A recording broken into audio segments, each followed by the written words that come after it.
Hello everyone, welcome back to food cravings. నేను మీ విన్నీని. ఏదైనా festival కానీ, ఏదైనా ఫంక్షన్‌లో కానీ, మనం ఏదైనా స్వీట్స్ కానీ తయారు చేయాలనుకుంటే ముందు పాయసం అయితే చేస్తాం కదండీ! ఆ పాయసం చేసేటప్పుడు మనకి హడావుడి ఎక్కువైపోతుంది. సగ్గు బియ్యాన్ని అనేది మనం నానబెట్టి చేస్తారు కదండీ చాలా వరకు. అలా కాకుండా మనకి తొందరగా అయిపోవాలంటే నేను ఒక చిన్న టిప్స్‌తో సహా షేర్ చేస్తూ ఈ వీడియో అయితే స్టార్ట్ చేద్దాము. సగ్గు బియ్యాన్నయితే ఒక కప్ అనేది తీసుకొని దాన్నయితే మనం కుక్కర్‌లో వేసుకోవాలండి. మీరు ఎంత క్వాంటిటీ చేస్తున్నారా అనేది అది మీ ఇష్టం అండి. నేనైతే కప్పు మెజర్‌మెంట్‌ని బట్టి చెప్తున్నాను. ఒక కప్పు తీసుకుంటే మనకి ఇంత, అంత అని వాటర్ ఏమి ఉండదండి. మనం కొంచెం ఎక్కువే వాటర్ అనేది వేసుకోవాలి. ఇలా పెట్టి ఒక 4 విజిల్స్ వచ్చిన తర్వాత చూసారంటే చాలా చక్కగా ఉడికిపోయి ఉంటుంది. మనం పట్టుకుంటే నలిగిపోయేంత మెత్తగా ఉడికిపోతుందండి. మనకి ఇలా టైం కూడా సేవ్ అవుతుంది. నెక్స్ట్ టైమ్ అయితే ట్రై చేయండి ఇలాగా. ఇప్పుడైతే అదే గిన్నెని స్టవ్ మీద అయితే పెట్టేసేసి, ఇప్పుడు మనకి పాలనేది ఎంత క్వాంటిటీ కావాలనేదైతే మీరు వేసుకోవచ్చు. మీకు నచ్చినట్టు చిక్కగా కావాలన్నా, పలచగా కావాలన్నా.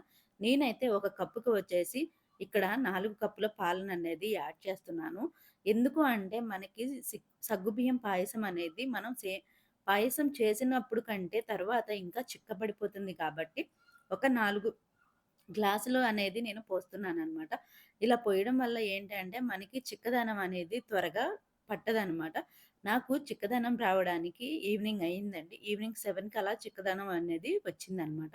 ఇప్పుడైతే ఇవి పాలు కూడా కాచి చల్లార్చిన పాలనైతే పోసుకున్నాను. డైరెక్ట్ పచ్చి పాలనైతే నేను పొయ్యలేదండి. దీంట్లోకి ఒక కప్పు షుగర్ అనేది వేసుకోండి సరిపోతుంది. లేదు నేను తీపి ఎక్కువ తింటాను అనేవాళ్ళు 1 ½ కప్ అయితే వేసుకోండి సరిపోతుంది. ఇప్పుడు మనం డ్రై ఫ్రూట్స్‌నైతే వేయించుకుందామండి. ఒక స్పూను నెయ్యనేది వేసుకొని, మీ దగ్గర అవైలబుల్‌గా ఉన్న డ్రై ఫ్రూట్స్‌నన్నీ వేసుకోండి. నేనిక్కడ జీడిపప్పు, కిస్మిస్ మాత్రమే వేస్తున్నాను. అంతకుముందయితే నేను బాదం పప్పు, ఇంకా పిస్తాను కూడా వేసేదాన్ని. ప్రెజెంట్ అయితే నా దగ్గర లేవు కాబట్టి నేను వెయ్యట్లేదు. ఇవి జీడిపప్పు, ఇంకా కిస్మిస్ అనేది మనకి లైట్ బ్రౌన్ షేడ్‌లోకైతే ఇక్కడ నేను చూపిస్తున్నాను కదా! ఇలా వస్తే సరిపోతుందండి. ఇలా వచ్చిన వాటిని మనం డైరెక్ట్‌గా ఇందాక ఆల్రెడీ కాచి పెట్టుకున్న సగ్గుబియ్యం పాయసం అనేది ఉంది కాబట్టి, ఈ సగ్గుబియ్యం పాయసంలో మనమైతే కొంచెం కొంచెంగా నెయ్యితో సహా వేసేసుకోవాలండి.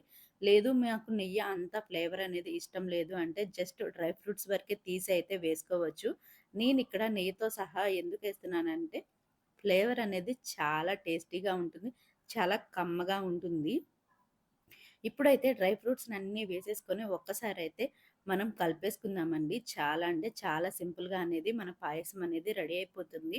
ఎప్పుడైనా మీరు హడావుడిగా ఉన్న ఏదైనా ఫెస్టివల్ టైంలో అయితే మనకి ఈజీ ప్రాసెస్‌లో అయితే ఇలా ఒకసారి ట్రై చేయండి. నచ్చిందా? నచ్చితే ఒకసారయితే ట్రై చేయండి. నాకైతే మీకు ఎలా వచ్చిందో అనేది ఎలా వచ్చిందనేదైతే కామెంట్ అయితే తప్పకుండా చెప్పండి. ఈ వీడియోకి ఇంతేనండి. నా ఛానల్‌ని సబ్స్క్రైబ్ చేయండి, సపోర్ట్ చేయండి. Thank you for watching. మరొక మంచి వీడియోతో కలుద్దాం. బాయ్.